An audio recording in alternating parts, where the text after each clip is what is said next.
These are the things that you're going to be graded on for these idles. So it needs to cycle properly. I shouldn't be able to tell where the loop happens. No hitches.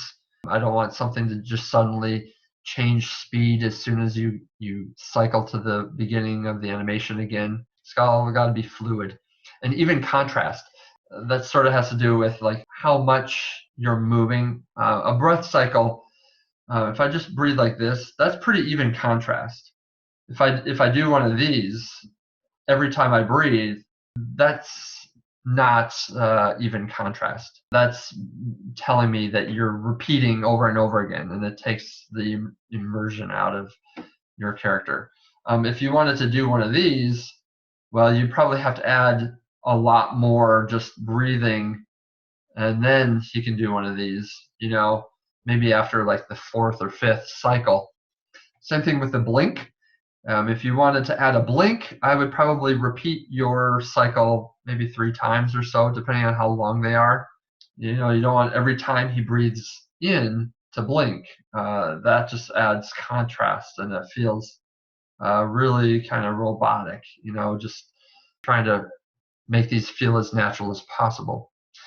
If you want your character to kind of do some like eye darts, just remember their main focus is ahead, but there might be times where you might want to add extra cycles in there, and you might want to have them kind of like look off to the side. But don't forget, we want this to be balanced.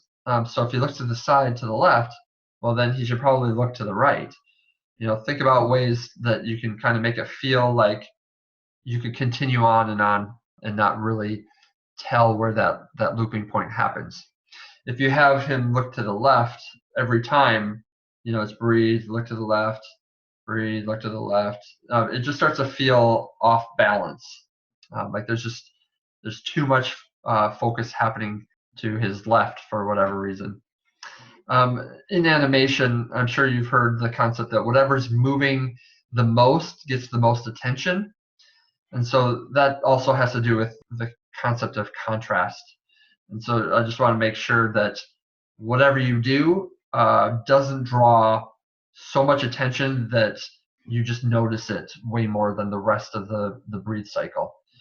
This is me just doing a couple of ideas, standing there. I don't know what I'm doing as far as like what I've decided to do. This is me kind of getting into the mindset of this kind of scared Squire type character. So I've got like a look left and a look right. That's what I call a fidget, and that's not necessarily required, but I wanted to add it in there just so I could get into the personality a little bit more. So I've got my left surprise, my right surprise. I've got kind of a look around, like, oh, there's something out in the woods. But you see how I went to the left and the right. It's just trying to feel a little bit more balanced. Where if this was on loop, I could continue that on and not really know where that loop point was. Just kind of playing around with different fidget ideas. This is kind of that old Sonic the Hedgehog thing where if you leave the controller down, he gets bored. Some things are obviously more successful than others. I think what I ended up doing was more getting into the combat. All right, so this is good old Elwood here. So what I did was I took this from that reference, the video reference here, and this is my idle animation. So I mean, it's a little more than 100 frames. All I'm asking for is an inhale and an exhale. But what I wanted to do is, you can see he kind of goes like left and right. There's a little bit of a weight shift there, and so he has like a breathe in and out as he goes from side to side. I'm giving a little bit of hip change, as he's going back and forth. I've got there's actually like a breather control on his body that I can just kind of go in and out on. I wanted him to kind of dart around a little bit, so I've got a little bit of I got some eye darts in there and even a blink.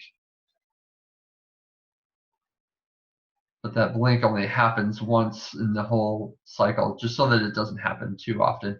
And also the same thing with like the finger adjustment there. You know, that's just a once kind of a thing. But I try to get like a little bit of a C curve there, a line of action, and then for the line of action here, kind of another C curve going out with the sword.